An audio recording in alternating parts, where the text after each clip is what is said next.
بسم الله الرحمن الرحيم ويقولون وإذا طاعة من الدي من لا فإذا برزوا وركلاچ العرشي من عندك دخواستانا بيتا جرگي كي طائفة يودلا منهم ددينا غير الذي بيداغنا تقول چويلويتا والله يكتبوا لكي ما غس يبيتونا چه دي جرگي كي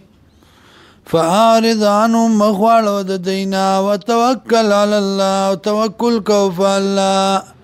وكفى بالله وكيلا وكافي دي الله زموار كارساز افلا يتدبرون القرآن آيات دي سوچن كيف قرآن كي ولو كان من عند غير الله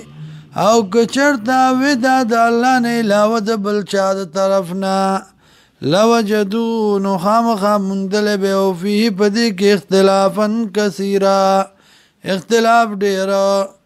واذا جاء او مر کلا چرش دیتا امر یو حکم من الامن دامنا او الخوف یاد یری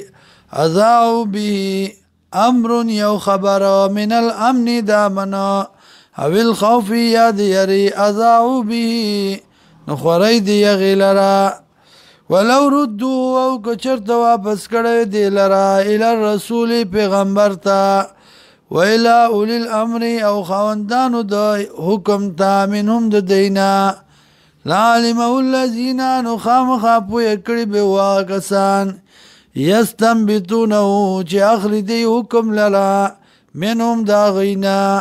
ولولا فضل الله او کچرتا نوے فضل دا اللہ علیکم بتا سبحانی ورحمت و رحمت دا اللہ لتباتم الشیطانا خام خاتاب داری بکڑی و تاسد شیطان اللہ قلیلا مگر لگو فقاتل فی سبیل اللہ جنگو کئی پلار دا اللہ کی لا تکلفو تکلیف بنور کئی مگر زان خپل لرا الا نفسك مگر ځان خپل لرا وحرد المؤمنين او تیز که مؤمنان عسى الله قریب دی الله ان يكف باس الذين دا چې بن کی لا جنگ دا کسانو کفرو چې کفر کړه دي والله او الله اشد باسا سخت په جنگ کې واشد تنکیلا او سخت په عذاب ورکولو کې